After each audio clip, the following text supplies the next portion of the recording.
el Donostia Sustainability Forum abordan el análisis y la reflexión sobre la pasada cumbre climática, que como sabréis pues se celebró en Dubái entre noviembre y sobre todo en principios de diciembre del 2023.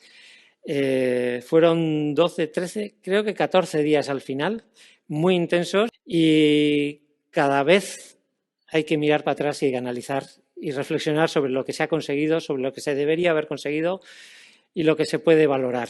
Aquí tenéis un mapa de todas las COPs que se han celebrado hasta el momento. Ha habido algunas COPs que han sido claves, ¿no? La de Río de Janeiro, que fue la de la adopción de las convenciones, y las convenciones hermanas son la de biodiversidad y la de desertificación. Luego estuvo los acuerdos de Berlín, que fueron el prólogo del instrumento del protocolo de Kioto, que es un instrumento bajo la convención, que también tiene sus reuniones que se hacen en paralelo con la COP y todavía se reúnen. Y después, en 2015, hubo el intento de hacer un nuevo acuerdo en Copenhague que falló, fracasó. Y finalmente fue en 2009 y en 2015 fue cuando finalmente el sucesor del acuerdo del protocolo de Kioto, que fueron los acuerdos de París, entró en vigor, ¿no? Bueno, se adoptó y después entró en vigor. La otra COP que para nosotros es relevante fue la que se celebró en Madrid, que fue una COP que no nos correspondía, pero para ayudar a Chile se hizo en Madrid. Y actualmente estamos en COPs que van de alguna manera empujando la ambición. Estamos en la COP28, estamos en 2023, el próximo balance global será en 2028, o sea que tenemos 5 años para poder seguir trabajando y viendo cómo avanzamos colectivamente. En 2025 los países dirán cuánto más de ambición van a adoptar para los próximos 5 años, ¿no? En el balance global lo que se consigue básicamente es decir, vale, tenemos que eliminar los combustibles fósiles, ¿vale? O sea, phase out. Pero no dice cuándo.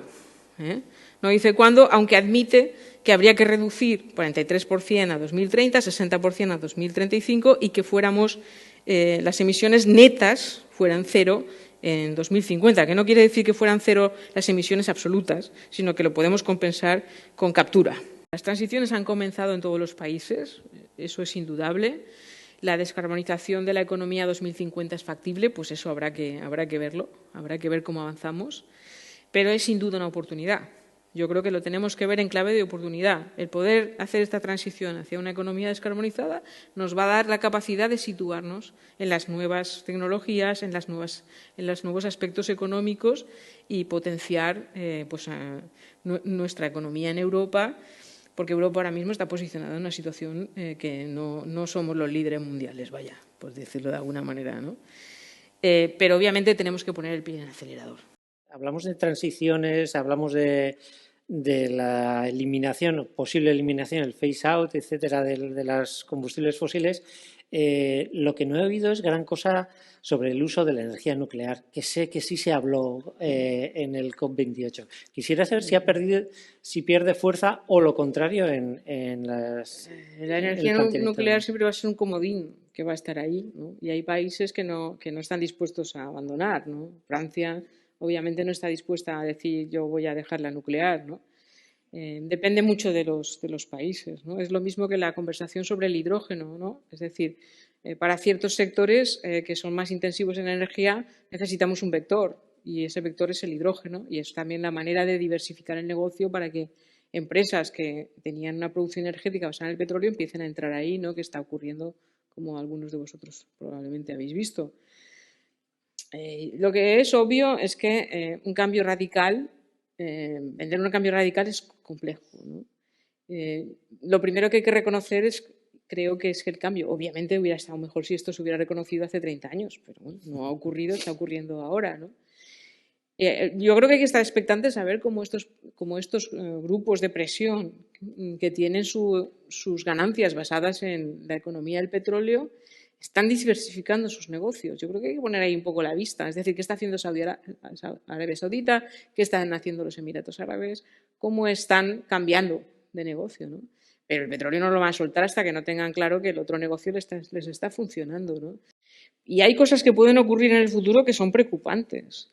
Y os voy a poner un ejemplo. Brasil es un país que tiene un mix eléctrico muy limpio. Las emisiones de Brasil vienen de la deforestación, fundamentalmente, porque tiene mucha hidroeléctrica.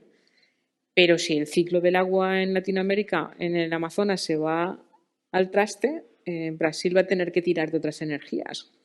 Y puede que decida tirar de petróleo, porque sí que tiene reservas de petróleo. O sea que ahí tenemos una serie de elementos que pueden ocurrir que están muy relacionados también con la vulnerabilidad y con cómo nos vamos a ir adaptando a estas cosas. Y para mí, por ejemplo, un mecanismo de adaptación también es reducir el consumo energético. El fondo de pérdidas y daños de 700 millones parece un grano de arena en el desierto.